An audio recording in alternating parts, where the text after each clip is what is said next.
با سلام خدمت شما دوستان و همراهان گرامی. جان اکبری هستم با جلسه دوم فیزیک فصل اول 12 رشته ریاضی و تجربی موسوم به حرکت شناسی خدمت شما هستم. در رابطه با این جلسه میخوایم بحثی رو راجع به حرکت روی خط راست که این رو توضیح دادیم، میخوایم این جلسه راجع به سرعت متوسط و تندی متوسط و مباحث مربوط به اون بحث بکنیم. سرعت متوسط به طور کلی تعریف مشخصی داره. سرعت متوسط یه تعریف فیزیکی دقیق داره به این شکل: بردار سرعت متوسط. دقت بکنید این نماد بار یه میله، این با بردار تفاوت داره. این مقدار متوسط رو این شکلی نشون میدن. بردار سرعت متوسط اینو به این شکل نشون میدن. پس دو تا خط میبینید اون بالا، یعنی یه دونه این شکلی بردار سرعت متوسط برابر است با بردار جابجایی به دلتا تی که مقدار زمان هست یا اون بازه زمانی هست. معمولا توی کتاب‌های رسمی یه دونه مثلث این بالای تساوی میذارن. این به این معنی است که ما داریم اینو تعریف میکنیم، یعنی یه مساویه در واقع آزمایشگاهی و اینا نیست که مثلا ببینیم از کجا به دست اومده. این در واقع یک قراردادیه، یه قرارداد داریم میکنیم که این باشه از این به بعد. به عنوان یه تعریف این رو میپذیریم که بعد از این مثلا اگه بخوایم این رو حساب کنیم. خب دلتا آر به دلتا تی، خب این به طور کلیه این داستان، ولی ما توی دبیرستان فقط داریم راجع به حرکت روی خط راست حرف میزنیم. حرکت روی خط راست باشه اون موقع این از حالت برداری دیگه خارج میشه، چون من جلسه گذشته گفتم وقتی روی خط راست حرکت میکنیم دیگه نماد بردار اونجا معنی نداره. یا حرکتمون به سمت راسته که جهت مثبت محور ایکسه که مثبته، و یا حرکت به سمت چپه که منفیه. یعنی ما میتونیم با مثبت و منفی کلا اطلاعات لازم رو داشته باشیم. بنابراین ما این نماد بردار رو حذف میکنیم و به جای دلتا آر هم از واژه دلتا ایکس، از کلمه دلتا ایکس، از حرف دلتا ایکس استفاده میکنیم. میگیم وی بار مساوی است با دلتا ایکس به دلتا تی.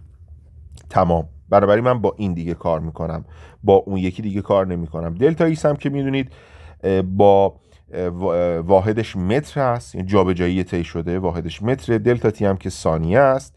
بنابراین واحد سرعت متوسط متر بر ثانیه است، چون این دلتا ایکس متر، زمان هم که ثانیه است. متر بر ثانیه واحد سرعت هست که البته ما واحدهای دیگه هم برای سرعت داریم. سرعت متوسط یا سرعت که کیلومتر بر ساعته، که بچه ها میدونن که اینو برای اینکه تبدیل واحد بکنیم کافیه که اینو تقسیم بر 3.6 بکنیم که به متر بر ثانیه تبدیل بشه. با یه تبدیل واحد خطی میتونیم این کار رو انجام بدیم. یعنی مثلا به عنوان مثال 1 کیلومتر بر ساعت رو برای اینکه تبدیلش بکنیم به متر بر ثانیه یه دونه کسر میذاریم. برای اینکه ساعت رو از بین ببرم بالا ساعت میذارم، پایین ثانیه میخوام بذارم، میگم هر یک ساعت 3600 ثانیه است.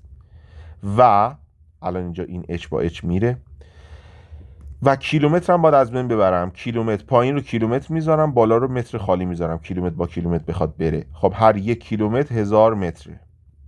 این 3 تا صفرش با 2 تا صفر و یه دونه اعشار.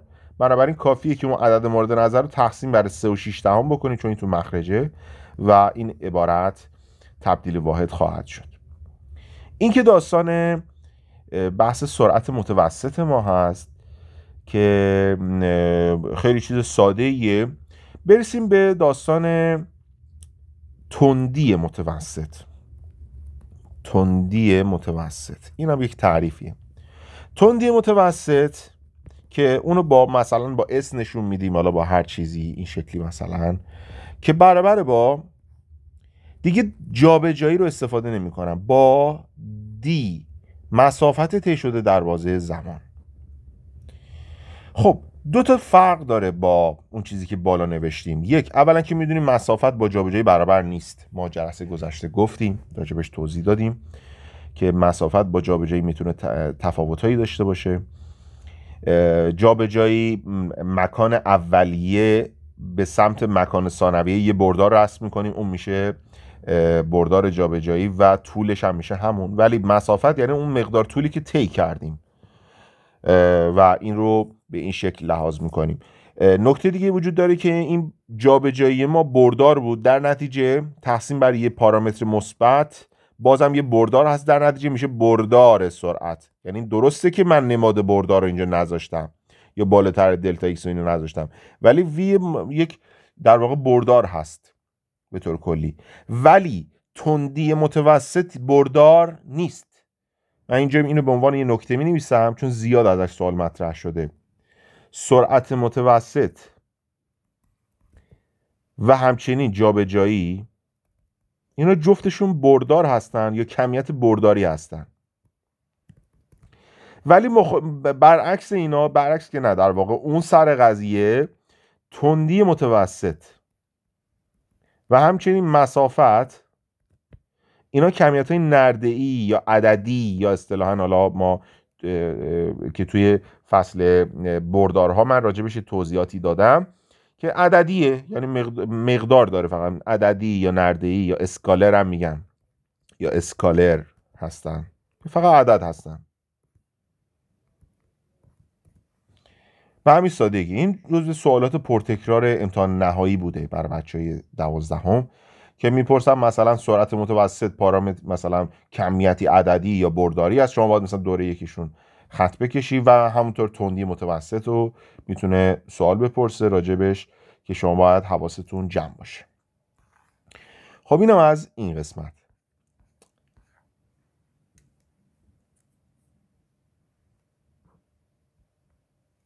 یه سوالی با هم حل بکنیم. من سوال رو مینویسم و ادامه ویدیو رو.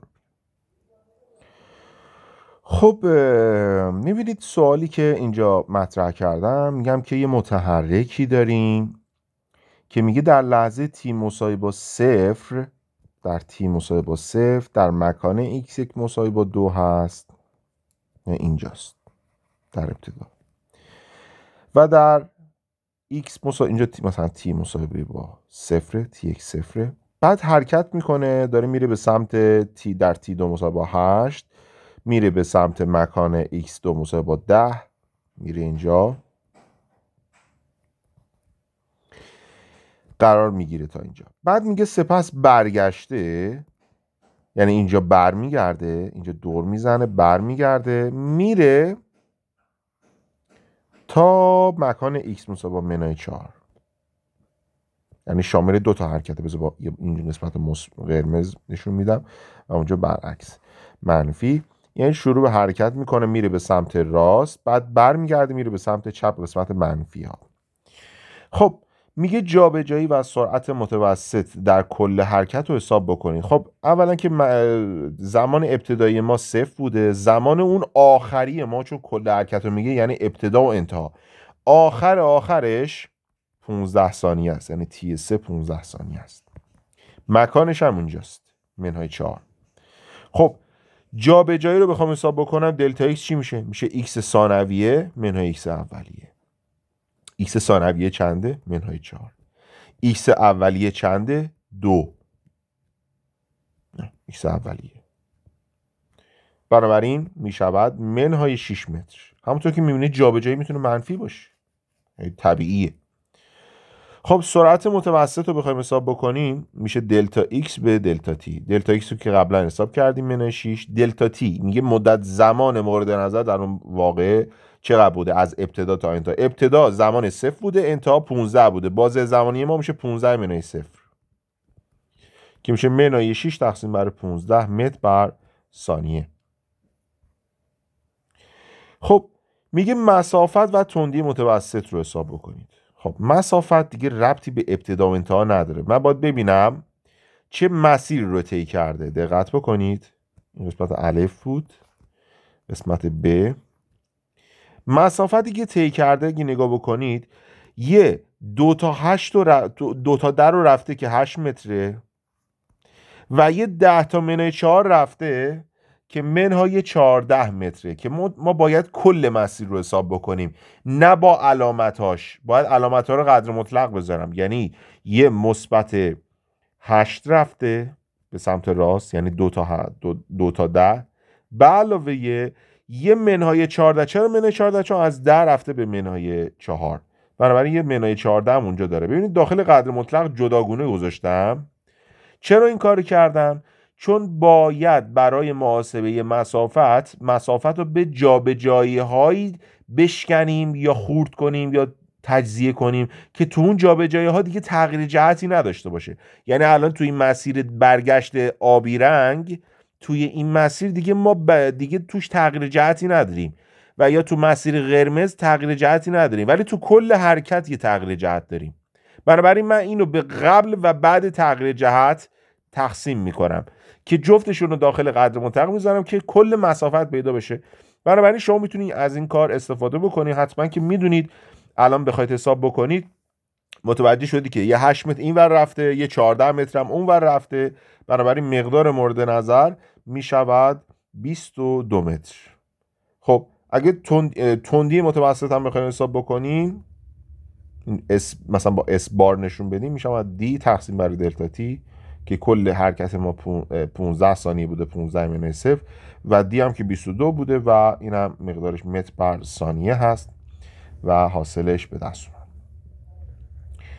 خب سوال بعدی میگه که نمودار مکان زمان متحرکی که بر خط راست حرکت میکند به صورت زیر است: جابجایی و سرعت متوسط در مدت زمان 10 ثانیه اول. ببین وقتی صحبت نمودار مکان زمان میشه، یعنی اون محور عمودی محور مکانه، این محور عمودی زمانه. یکی از ایراداتی که بچه‌ها دارن و اشکالات عجیب غریبی که دارن اینه که فکر میکنن این شکل واقعی حرکت ماست. نه، این اومده مکان و زمان مورد نظر رو اومده با همدیگه در یک شکل رسم کرده که اصلا قابل تصور نیست. ولی ببین دقیقا داره چه کاری انجام میده. اون محور رو ما به صورت ایکس افقی میکشیدیم اینجوری، الان همونو به صورت ایکس عمودی داریم میکشیم اینجوری. یعنی عملا اتفاقی که داره میفته ما باید از این بعد یاد بگیریم که این اشکالی که اینجا وجود داره رو، اینها رو به صورت فهمی که ازش داریم و اینو بتونیم واسه خودمون تعریف بکنیم و واسه خودمون ترجمه کنیم که داره چه اتفاق میفته. الان نگاه کنیم محور ایکس رو اینجا دارم میکشم، این عمودی است، من افقیش کردم اینجا، محور عمودی رو افقی کردم اینجا، میخوام ببینم کجا چه اتفاقی داره میفته. ابتدا که میبینید از منهای 2 شروع به حرکت میکنه، یعنی اینجا اگه ایکس 0 باشه، منهای 2 مثلا اینجا باشه، اینجا مثلا منهای 3 باشه، اونجا هم که 5 اینجا باشه. اتفاقی که داره میفته اینه، طبق این شکل میگه این متحرک از مکان منهای 2 در ابتدای حرکت ماست، یعنی تی مساوی با 0. بعد این میره به سمت 3، به سمت منهای 3 منفی. بعد اینجا بر میگرده، ناکن اینجا میاد تا اینجا اومدم، الان اینجا رسیدم به این نقطه. بعد بر میگرده میره، ناکن بر میگرده میره تا 5 رسیدم اینجا، الان رسیدم اینجا. و بعدش دوباره بر میگرده از 5 میاد تا کجا؟ ناکنیم از 5 بر میگرده میاد پایین تا کدوم؟ x تا 0. اینجا x 0 بر میگرده تا 0. دقیقا این اتفاق داره میفته. اینجا t 0 ماست، اینجا هم t مساوی با 10 ماست، یعنی توی 10 ثانیه اونجا به اون نقطه میرسه. خب الان من میتونم با این اوصاف همه چیز رو به دست بیارم، با این اطلاعاتی که دارم. جابجایی و سرعت متوسط که خب فقط به ابتدا و انتها ربط داره. نگاه بکنیم الان جابجایی رو بخوام به دست بیارم، دلتا ایکس میشه x2 منهای x1. مکان ثانویه کجاست؟ اینا اینجاست، t2 اینجا t1، t2 روی x0 و x1 چقدر روی منهای 2 میشه، منهای 2 میشود عدد مثبت 2. راستم میگه مکان اولیه اینجا بوده، مکان ثانویه رفته برگشته، حالا هر کاری کرده اومده برگشته روی x مساوی با 0. بردار جابجایی میشه برداری که ابتدا رو به انتها وصل میکنه، میشه این. خب این برداری که از -2 رفته به سمت 0، این بردار مثبت 2 دیگه. بنابراین این میشه بردار جابجایی که 2 متر خواهد بود، واحد x متر. خب زمان مورد نظرم تو این واقعه توی 10 ثانیه اتفاق افتاده، دلتا تی از 0 تا 10. بنابراین سرعت متوسط هم بخوام حساب بکنم میشه دلتا x به دلتا تی میشه 2 تقسیم بر 10 که میشود 0.2 متر بر ثانیه. مثبت هم هست دیگه، چون سرعت متوسط و جابجایی اینا پارامتر برداری هستن، علامتشون مثبت و منفیش معنی داره. و قسمت بعدی راجع به این پرسیده که مسافت طی شده در 10 ثانیه اول. دقت بکنید مسافت دیگه به این کار نداره ابتدا و انتها چیه، به این کار داره که چه مسیری رو طی کردی و چند متر رو طی کردی. خب این نگاه کنید از منهای 2 اول رفته بود به منهای 3، بعد یه لحظه اینجا استاپ میکنه، برمیگرده از منهای 3 میره به مثبت 5، اینجا دوباره استاپ میکنه، بعد دوباره برمیگرده. تک تک اون استاپ هایی که کرده باید جایی باشه که من میشکنم حرکتمو به این قسمت های مورد نظر بشکنم، چون تغییر جهت داده. بنابراین مسافت مورد نظر من میشه شامل 3 تا جابجایی، یه دونه دلتا x 1 به علاوه یه دونه دلتا x 2 به علاوه یه دونه دلتا x 3 که تو اینا دیگه تغییر جهت توی دلتا x 1 و دلتا x 2 و دلتا x 3 تغییر جهت نداده. دلتا x 1 میشه از منهای 2 تا منهای 3. خب شما میدونی که از منهای 2 بره به منهای 3 یه واحد داره میره به سمت چپ، یه دونه منهای 1 دارم اینجا به علاوه. از دلتا x 2 برای محاسبه دلتا x 2 یعنی از منهای 3 از اینجا رفتم به سمت 5، یعنی مکان ثانویه 5 بوده، ابتدایی منهای 3 بوده، 5 منهای 3 میشود 8. ولی خودتون دیگه میتونید حساب کتاب بکنید سریع رو هوا، از منهای 3 برم به 5 چند واحد رفتم جلو؟ 8 واحد. و در نهایت دلتا x نهایی از 5 اومدم به 0. خب میدونم که از 5 به 0 5 تا اومدم عقب دیگه، میشه منهای 5، یا در واقع میتونم بگم 0 منهای 5 که میشه همون منهای 5. خب دی رو اگه بخوایم حساب بکنیم میشه 1 به علاوه 8 به علاوه 5 قدر مطلق منفی ها رو مثبت میکنه و در نهایت حاصل میشود 14 متر. خب تندی متوسط هم بخوام حساب بکنم میشود دی تقسیم بر دلتا تی که میشود 14 تقسیم بر 10 که میشود 1.14 متر بر ثانیه. خب اینم از مفهوم سرعت متوسط و تندی متوسط. امیدوارم که متوجه این بحث شده باشید. ما مفاهیم رو در همین بازهای زمانی کوتاه حل میکنیم و توضیحاتش رو میدیم، ولی در انتهای فصل سوالات یا نمونه سوالاتی رو ما بحث میکنیم راجبش، توضیحاتی رو اونجا میدیم و برای اینکه نمونه سوالات بیشتر ببینیم میتونید در پایان فصل به ویدیو حل تمرین مراجعه بکنید. اونجا میبینید که ما سوالات زیادی رو از همین بخش ها حل میکنیم. امیدوارم که مفید بوده باشه واسهتون و شما رو به خدا میسپارم. خدا نگهدار.